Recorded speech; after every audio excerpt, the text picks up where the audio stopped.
घे माझा. नमस्कार, घे माझा या चॅनलवर मी स्वतः डॉक्टर लागू तुमच्या सगळ्यांचं खूप खूप स्वागत करतो. आजपासून आपण एका नवीन कार्यक्रमाला सुरुवात करतोय. त्या कार्यक्रमाचं नाव आहे पेग विथ डॉक्टर लागू. ह्या कार्यक्रमामध्ये आपण अशा लोकांशी गप्पा मारणार आहे की जे वेगळ्या वेगळ्या क्षेत्रांमध्ये चढतायत, म्हणजे यशाच्या पायऱ्या चढतायत. अशा लोकांशी मी गप्पा मारणार आहे, त्यांचा मी घेणार आहे. काय म्हणताय, घेणार वगैरे काय शी काय आहे? असंच एकदा मी बोलत असताना एक जण मध्ये बोलला होता, तो आता ह्या जगात नाही. मला इथे बोलायला बोलवलं नाहीये का? मी बोलतोय की नाही मग? त्यांचा मी घेणार आहे, त्यांच्यावर गप्पा मारणार आहे. तर आज जे आपले पहिले गेस्ट आहेत ते म्हणजे ज्यांनी आई बहीण काढून माँ बहन निकाल के बाय रिमुव्हिंग मदर्स अँड फादर्स ज्यांनी प्रसिद्धी मिळवली, तुषार गोसावी आपल्यासोबत आहेत. हाय तुषार. नमस्कार, थँक्यू मला इथे बोलवल्याबद्दल. काय सांगताल या सगळ्या प्रवासाबद्दल? प्रवास खूपच म्हणजे अप्स अँड डाऊन्स करून इथपर्यंत पोहोचलेलो आहे मी. म्हणजे खूप म्हणजे आता 3-4 वर्ष झाले मी व्हिडिओ बनवतो. फायनली कुठे प्रसिद्धी मिळाली, त्यामुळे थोडंसं बरं वाटतंय, चांगलं वाटतंय. खरं तर मी या प्रवासाबद्दल तुम्हाला विचारलं होतं, तुमच्या घरापासून ते इथला प्रवास कसा झाला हे मी विचारत होतो, पण आता तुम्ही सांगितलं त्यामुळे जाऊ देत. आता पुढचा प्रश्न विचारतो मी तुम्हाला की हे जे तुम्ही शिवीगाळ करता ते काय आधीपासूनच हा छंद आहे की शिव्याच द्यायच्या? नाही, कसं डोक्यात आलं की प्रसिद्धी ह्यांनीच मिळेल शिव्या देऊ? नाही, चेहऱ्यावर तुमचे विश्वास नाही, आपल्या चेहऱ्यावर सत्व. मला बोलू देणार का तुम्ही? कशाला बोलवलंय इथे? मला बोलायला बोलवलंय का ऐकायला बोलवलंय? प्रश्न संपलाय, तुम्ही बोलू शकता. तसं बघितलं तर मी शिव्या अजिबात देत नाही पर्सनल लाईफ मध्ये. म्हणजे नॉर्मली बोलताना खोटं बोलू नका. मी तुम्हाला फोन केला, तुम्ही मला शिवी दिली. तुम्ही जर लागणार नसेल तर मला लागणार नाही, माझा आडनावच लागू आहे, त्यामुळे मी सगळ्यांना लागतोच. ते तुम्ही तिथं काही तडजोड करू नका. मलाच माहिती तुम्ही काय बोलू. हो ठीक आहे, ते झालं. हा असू नका, प्रेक्षक बघतायत. मला माहितीच नव्हतं प्रेक्षक बघतायत. बरं, काय प्रश्न होता? अहो, तुम्ही ही जी शिव्या देण्याचा तुमचा छंद आहे, कधीपासून लागला हा छंद? वगैरे नाही, मी असा शिव्या वगैरे जनरली देत नाही. पण आता काय, ठीक आहे, लोकांना आवडतं म्हणून देतो शिव्या नवीन नवीन. आता तुम्हाला शिव्यातून एवढी प्रसिद्धी जी मिळाली आहे, म्हणजे तुम्हाला नेहा पेंडसे वगैरे तुम्हाला मेसेज करते किंवा लाईक करते, तुमचे व्हिडिओ कॉमेंट्स करते, तुम्ही नेहा पेंडसेवर गप्पा मारता. अजून एक जो स्टार नवीन उभारतोय तो अथर्व सुदामे, तुम्ही त्याच्या व्हिडिओ बघितल्या, तोही तुम्हाला फॉलो करतो, लाईक करतो. त्याच्याबद्दल काय सांगतात? कसं वाटतं म्हणजे असे एवढी मोठी लोक तुम्हाला फॉलो करतात? नेहा मॅम तर खूप स्वीट आहेत, म्हणजे त्या मुलाला वगैरे. पण अथर्व कोण मला नाही माहिती. होईल, माहिती होईल तुम्हाला. तुम्ही त्याच्याबरोबर काम केले एका व्हिडिओ मध्ये? मी नसेल, तो बाळा असेल. तुमच्यासारखा दिसतो तो अथर्व, पण माझ्यासारखा दिसत असेल. गॉगल काढू का? नाही दिसत.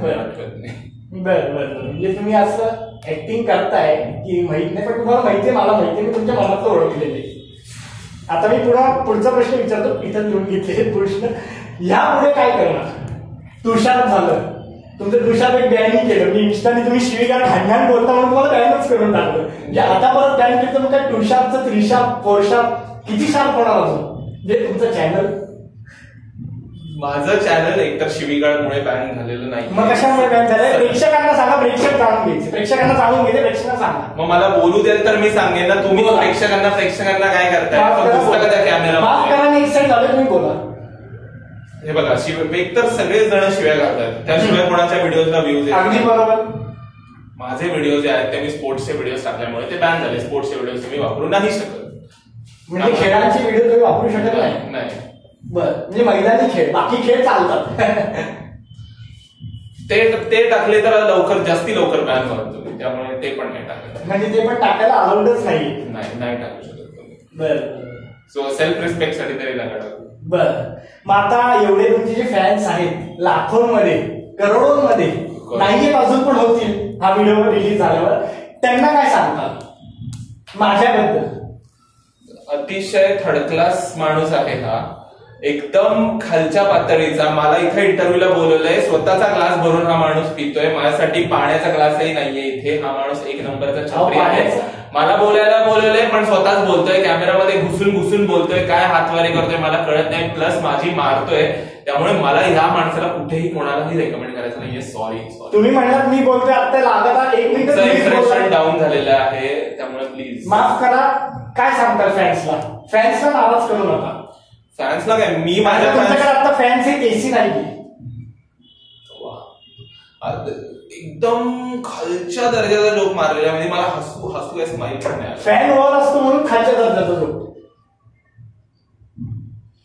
नक्की उद्देश काय आहे? फॅन्सला सांगता काय सांगू? कोणाबद्दल? तुमच्या फॅन्सला काय सांगता? माझ्या फॅन्सला माझं आणि फॅन्ससाठी काय ते त्यांना माहिती आहे. मी बऱ्याच लोकांना रिप्लाय पण करत असतो, ते माझ्यावर प्रेम करतात वगैरे सगळे, मला पण ते खूप आवडतात. मला फॅन्स सगळे माझे प्रिय आहेत माझ्यासाठी सगळ्यात जास्ती, आणि बस आमचं केमिस्ट्री. ठीक आहे, आज मी पण तुमचा फॅन आहे, आज मी तुम्हाला मेसेज करतो, बघू तुम्ही रिप्लाय करताय का. ठीक आहे, नाही पण फॅन्सला रिप्लाय करतो मी.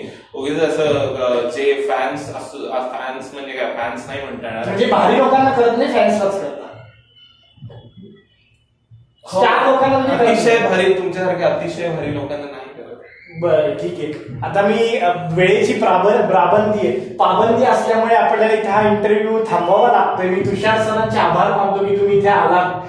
तुम्हाला खूप आवडलं, माझ्या चेहऱ्यावर दिसतंय. चेहऱ्यावर जरी दिसत नसेल तरी तुमच्या मनात ओळखते की तुम्हाला इथे येऊन खूप आनंद झालेला आहे. खूप आनंद झालाय मला की हा इंटरव्ह्यू संपलेला आहे. हे सांगता मला, ते आपल्याला मजा होती. हे माझं सबस्क्राईब करायचं प्लीज.